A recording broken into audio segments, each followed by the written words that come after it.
Hey, I'm Seth Kingsbury, and I'm at Pazzo restaurant in Chapel Hill, North Carolina. Today we're going to cook smart chicken bolognese. This is a healthy alternative to a traditional bolognese. This is a 95% lean meat. It's great for at home. We're going to make a big batch. You can feed 12 people, or you can make it on Sunday night, freeze a couple quarts of it, and have it for later in the week. So the first ingredient that we're going to use is we're going to have our cut mirepoix.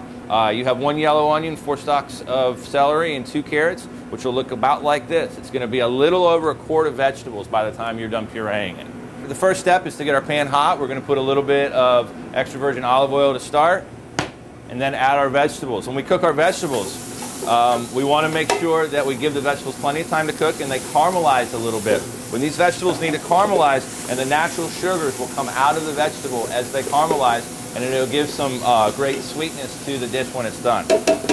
That's our first step. We're starting to get a little translucent on our vegetables, and that's when it's time to add our meat. Now, once again, we are using the Smart Chicken air-chilled, antibiotic-free ground chicken breast. It's 95% lean. Now, if you want to spice it up, they make some of their own chicken sausages. They make both a mild and a spicy, which would be great for this dish as well.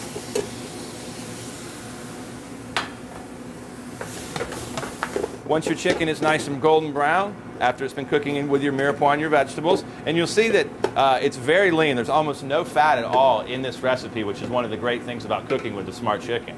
I'm going to add 3 cups of whole milk is what I use. You can use skim milk if you want. This is what's going to make the malolactic acids from the milk break down the chicken and will make it nice and creamy. We need to let this reduce, and as this reduces, once again, it'll start breaking it down. You can use skim milk if you want to be healthy. You can also use red wine instead of milk, and then it becomes more of a northern Italian bolognese. So in the south, they use milk to cook it down. In the northern parts of Italy, they use red wine in their bolognese. You are welcome to use whichever one you want. One will be a lot redder and richer. The other will be a little creamier. And our milk has just about reduced all the way to the point where it's evaporated. And that's how we know that we can go ahead and add our tomatoes. You can definitely see that the milk is lower than the level of the meat, which is where we're trying to get. So I have my 3 16-ounce cans of palmy tomato.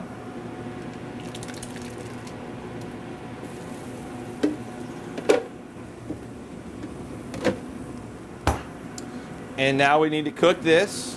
Make sure to stir it very, very well, get it all incorporated, and then we're going to put this on a low simmer. The longer you can let this simmer, the better it will be.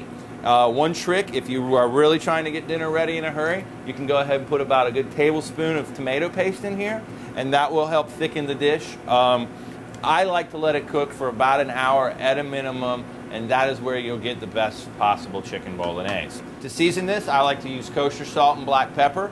Everybody likes different levels of salt, so I can't really tell you how much to put in. I would guess that it would need, at a minimum, a teaspoon of salt.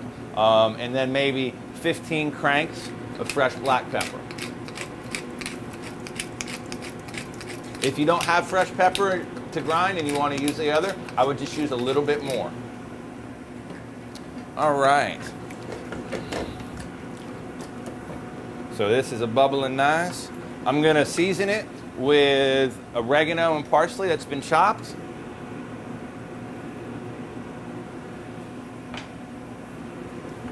And stir well. All right, so we've got our pasta. We're going to have that cooked off hot. Our bolognese is simmering nicely. Once again, we are using the Smart Chicken in this. You can use the chicken, or you can buy the Smart Chicken sausage, with both mild or spicy, depending on how hot you want your dish. Cooked pasta, well drained, into our bowl.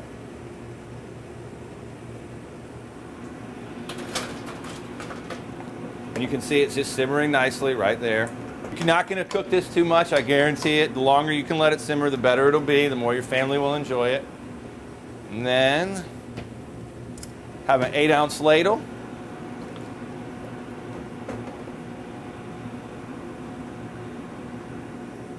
To put on top of our pasta. Garnish with cheese.